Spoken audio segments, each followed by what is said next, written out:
Parashá número 23, Pekudei.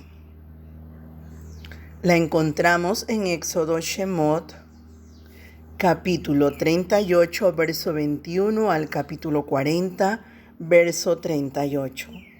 El significado de Pekudei es cuentas de. Primera Aliyá. Shemot, capítulo 38, verso 21 al capítulo 39, verso 1. Estas son las cuentas del tabernáculo del testimonio, registradas como Moshe ordenó, por los Leviim bajo la dirección de Itamar, el hijo de Aarón, el Cohen. Moshe dio la orden para rendir cuentas ante todo el pueblo de cómo se había utilizado el material donado para la obra del Eterno. No solo el pueblo de Israel podía ver estas cuentas, sino todo el mundo que tiene acceso a la Torá puede ver cómo Moshe había administrado el oro, la plata, el cobre, las piedras preciosas y los demás objetos de valor. Esto nos enseña la importancia de tener cuentas claras en las congregaciones y en la administración pública de cualquier organización. Moshe tomó la iniciativa de hacer esta rendición de cuentas ante el pueblo para que nadie le acusara de corrupto. En ningún momento dio oportunidad para que el pueblo pensara que él se había hecho rico a costa de los donativos para la obra del Eterno. Números, Bamidbar, capítulo 16, verso 15. No he tomado de ellos ni un solo asno, ni le he hecho daño a ninguno de ellos. Moshe podía haber reclamado el asno que usó para ir a Midyan, a Mitzrayim, cuando fue llamado a servir en la obra del Eterno. Éxodo, capítulo 4, verso 20. Él entregó su propiedad personal para cumplir con la tarea de sacar al pueblo de la esclavitud y no la reclamó después, aunque tenía todo el derecho para ello. El profeta Shmuel está hablando delante del pueblo. En Primera de Samuel, Shmuel Aleph, capítulo 12, verso 3. Aquí estoy testificando contra mí delante de Hashem y delante de su ungido. ¿A quién he quitado buey? ¿O a quién he quitado asno? ¿O a quién he defraudado? ¿A quién he oprimido? ¿O de mano de quién he tomado soborno para cegar mis ojos con él? Testificad, y os lo restituiré. Y ellos dijeron: Tú no has defraudado ni oprimido, ni has tomado nada de mano de ningún hombre. Segunda de Corintios, Corintillín Bet, capítulo 7, verso 2. Aceptándonos, a nadie hemos ofendido, a nadie hemos corrompido, de nadie hemos tomado ventaja. El procedimiento de Moshe en relación con los objetos de valor del tabernáculo es un ejemplo para todo líder que administra el dinero, y especialmente el dinero que ha sido donado para la obra del Eterno. Este texto nos enseña que no vamos a poder recibir los dones del Espíritu, del Ruá, si no somos fieles en la economía. Un líder que se aprovecha de la obra del Eterno para su propia ganancia es objeto de la ira del Mashiach. Juan Yohanan, capítulo 2, verso 13 al 16. La Pascua de los judíos estaba cerca, y Yeshua subió a Jerusalén y encontró en el templo a los que vendían bueyes, ovejas y palomas, y a los que cambiaban dinero allí sentados. Y haciendo un azote de cuerdas, echó a todos fuera del templo, con las ovejas y los bueyes. Desparramó las monedas de los cambistas y volcó las mesas y dijo a los que vendían palomas: Quitad esto de aquí. No hagáis de la casa de mi padre una casa de comercio.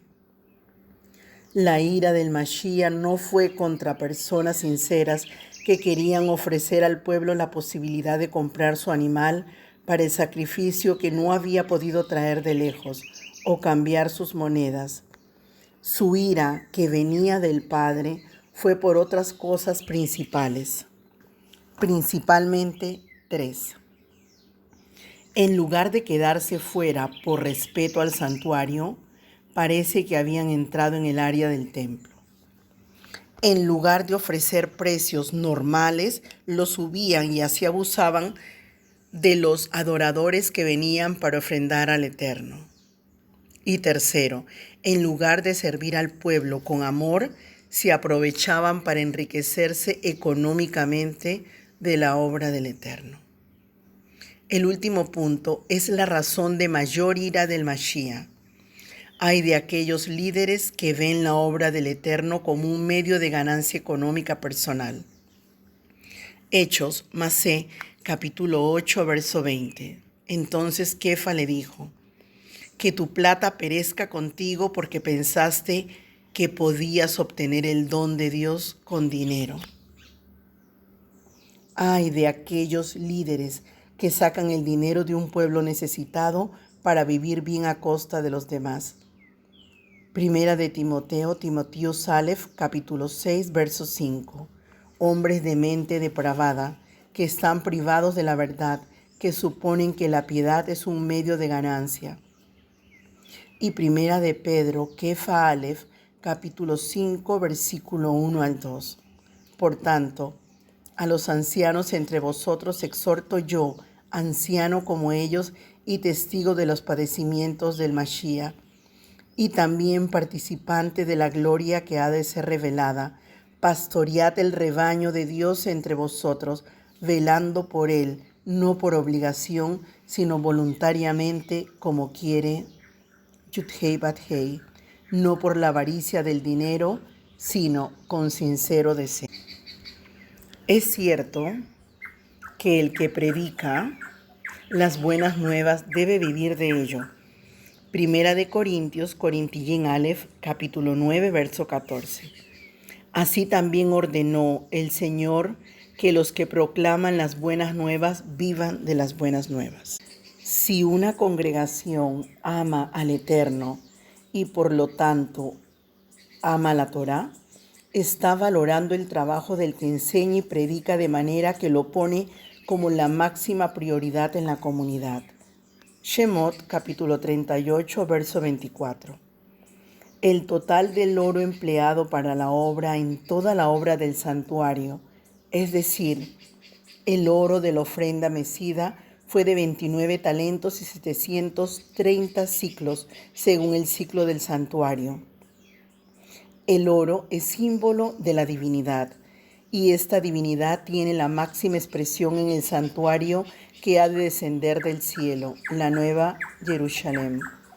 Itgalut, Apocalipsis, capítulo 21, verso 2.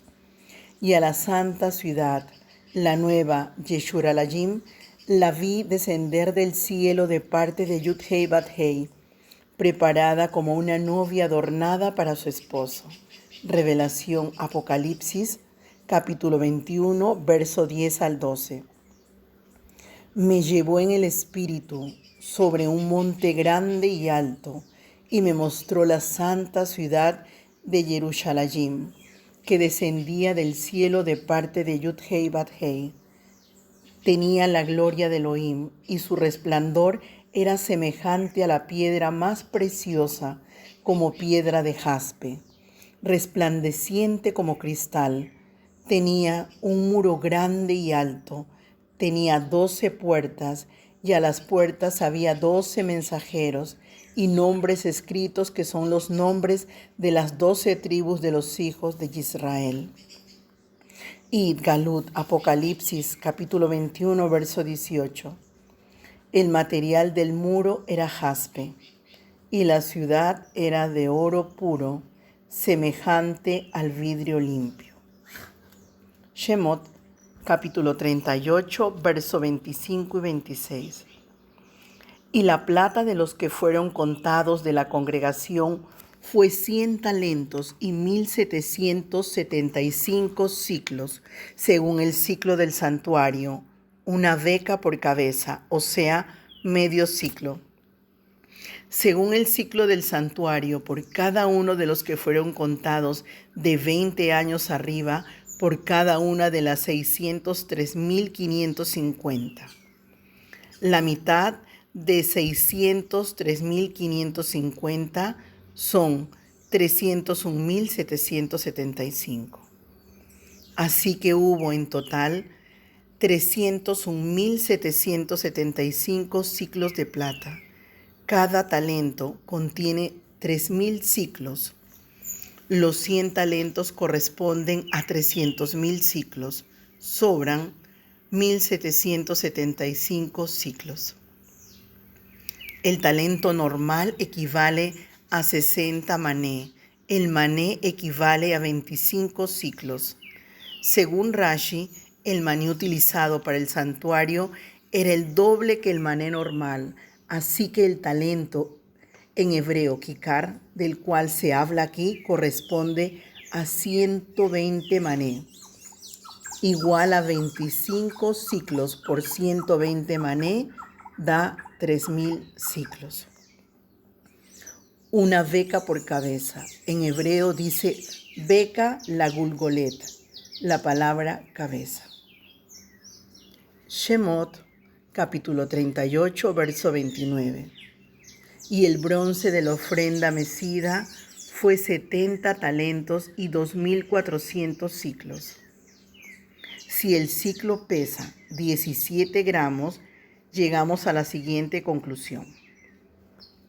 Oro, 29 talentos y 730 ciclos, que equivale a 87.730 ciclos, igual a 87.730 por 17 gramos, daría 1.491 kilogramos de oro.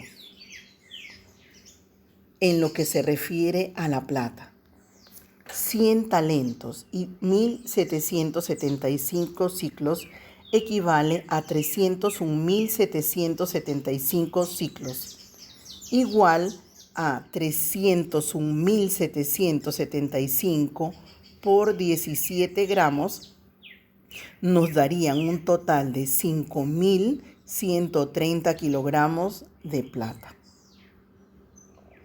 En lo que se refiere al cobre, la cantidad es de 70 talentos y 2.400 ciclos.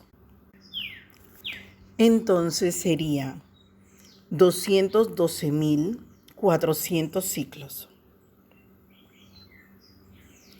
igual a 212.400 por 17 gramos, equivaldría a 3.610 kilogramos de cobre. Todo nos da un total de 10.231 kilogramos de peso. La plata era el material más pesado del tabernáculo. La plata representa la redención y la misericordia.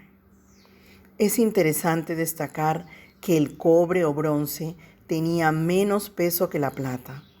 El cobre representa el juicio y la justicia. Esto nos enseña que la misericordia del Eterno supera su juicio. Romanos, Romillín, capítulo 5, verso 20. Y la ley se introdujo para que abundara la transgresión, pero donde el pecado abundó, sobreabundó la gracia. Salmo Teil 103, verso 10.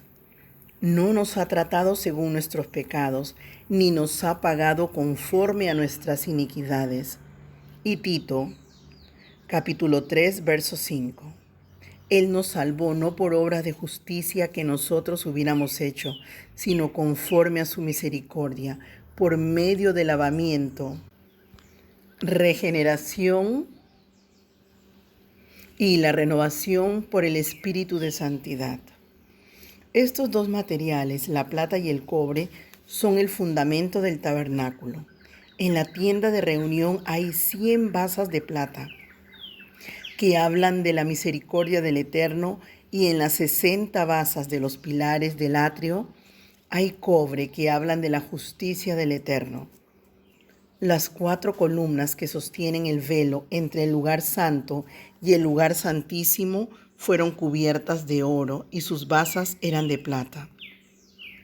Las 5 columnas que estaban en la entrada del tabernáculo, que sujetaba la pantalla que dividía entre el atrio y el lugar santo, estaban cubiertas de oro y sus basas eran de cobre.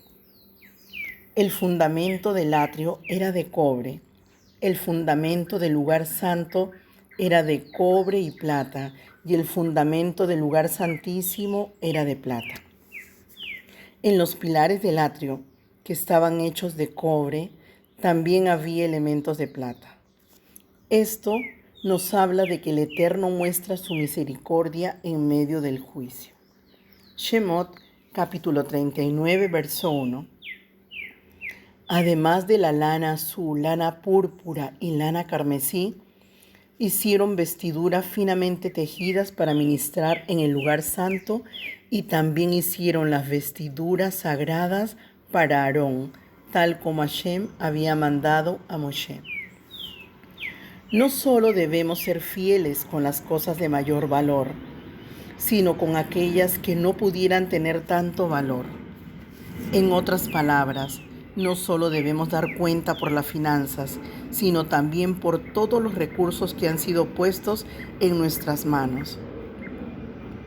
Moshe no solo dio informe del oro, la plata y el bronce, sino también de las telas y otros materiales que estaban bajo su responsabilidad. Yeshua nos enseña en Lucas y Lel, capítulo 16, verso 10 y 11, si son fieles en las cosas pequeñas, serán fieles en las grandes. Pero si son deshonestos en las cosas pequeñas, no actuarán con honradez en las responsabilidades más grandes. Y si no son confiables con las riquezas mundanas, ¿quién les confiará las verdaderas riquezas del cielo?